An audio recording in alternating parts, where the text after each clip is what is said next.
Hello guys, my name is Danny Mack and this is part 2 of my how I create eyelashes in Zbrush tutorial.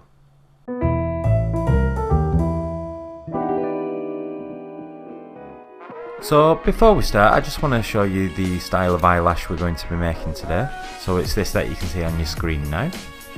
Okay, so I'm going to move on to the second method on how I create eyelashes in Zbrush now. And this method looks a little more realistic than the last. So what I'm actually going to do is build the lashes up from scratch. So I'm going to build one and then I'm going to duplicate that out and sort of move them around until we've got a set of eyelashes that look nice on these eyes. So I'm just going to hide these ones. So this is what we're left with. And in fact, I'm going to hide everything. So what I'm going to do is just insert it doesn't really matter, and solo that. Okay, then I'm going to come down here and go to initialize, and where it says Y, I'm just going to turn that up to, I don't know, maybe 5, and then click QQ like that. I'm going to turn perspective off, and I'm just going to lengthen this because this is going to be my first eyelash. So something like that, maybe make it a little bit thinner like this. Then I'm going to come over to deformation and I'm going to just taper that so that, you know, this is the pointy end up here, and then this is the bit that connects to your skin. And what I'm also going to do is come over to S bend, and that's pointing the wrong way, so I'm going to click X, and that's better. I'm going to go in the negative direction though. So you can see we've already got an eyelash shape going here. You can manipulate this even more if you want to though. So right now the taper is very uniform. If you wanted to, you could mask out a couple of points like this and then come and draw your transpose line and just sort of tweak it a little bit. This is what I would generally do. So it's not quite as uniform. And there's our first eyelash really. I mean, you could keep it quite low poly like this, but I quite like to subdivide it from here. So right now it's 194 polys, but that's just for one eyelash, and you'll see that we'll need to duplicate that a few times. Let's turn perspective on and just drag this out. So this is obviously far too big.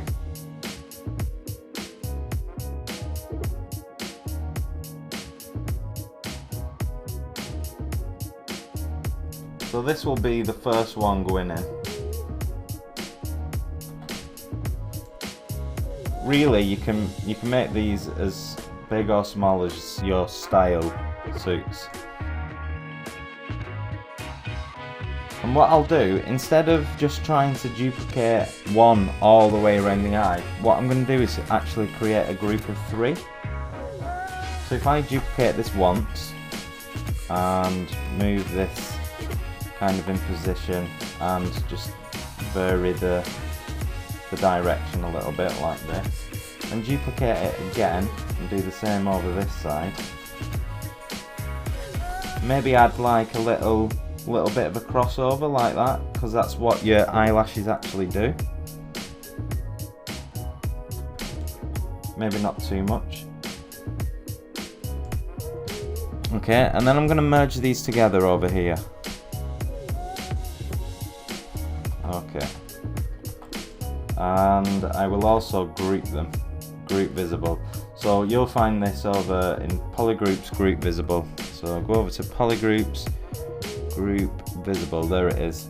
Just so you know, the way I find that is if you can press Control on a button like this, if you look at the bottom where it says button path, it shows you where on the UI that button is. So when I'm using my custom menus like this, and I forget where these buttons are on the vanilla UI. So that's what I'm doing. I'm just checking where they are by that. It's quite useful to know, I think. Okay, so this is what we've got now. And what I'll do is duplicate this and move this over, position it like this. Maybe scale it down a bit, because what you'll quite often find is that eyelashes over here are bigger than eyelashes down here, and then bigger than the eyelashes on the bottom again. then duplicate this across. Now, in the interest in keeping this video short, I'm not going to do the whole thing now, but suppose I covered the whole eye area with these lashes. What I would do is merge them all into one like this, then come over to auto groups, which you'll find polygroups, auto groups, so I'll just show you polygroups and then auto groups. Then that's going to make each eyelash into its own group.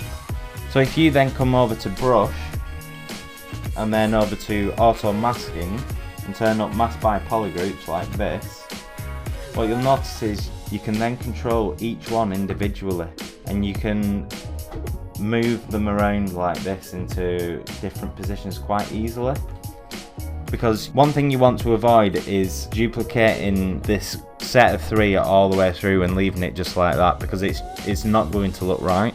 It's going to look too uniform and too repetitive and too generic. So bear that one in mind. When you have duplicated them around, you will need to readjust them. Of course, this method takes a little bit longer to do, but it can yield really nice results if you put in the work. And what I would usually do with these sort of lashes is draw a nice big thick eyeliner like this. That just sort of completes the lashes. One thing I would advise with these eyelashes is to take as much time as you need, because what you'll find is that once you've done it once, you don't really need to do it all from scratch again. So I created a set of eyelashes maybe a year or so ago, and I haven't needed to do them since, because I just keep importing them in and then readjusting them from there. So if I show you, if I just insert a sphere and then import my own set of lashes, let's just solo them. If I turn on symmetry as well, I'm just going to place them roughly, so you can see the shape of the eyes that I made these for are drastically different to these ones, but that's fine. What I'll do is just scale these up, and then just notice that these are all part of the same polygroup, and rather than making a group for each eyelash, what I'm going to do is separate out the bottom lashes like this and group visible. So that is polygroups, group visible. Down here, just show you again, polygroups, group visible. So by having auto masking by polygroups turned on, what I can now do is sort of reshape these carefully to the shape of the new eyes, and then the same for the bottom.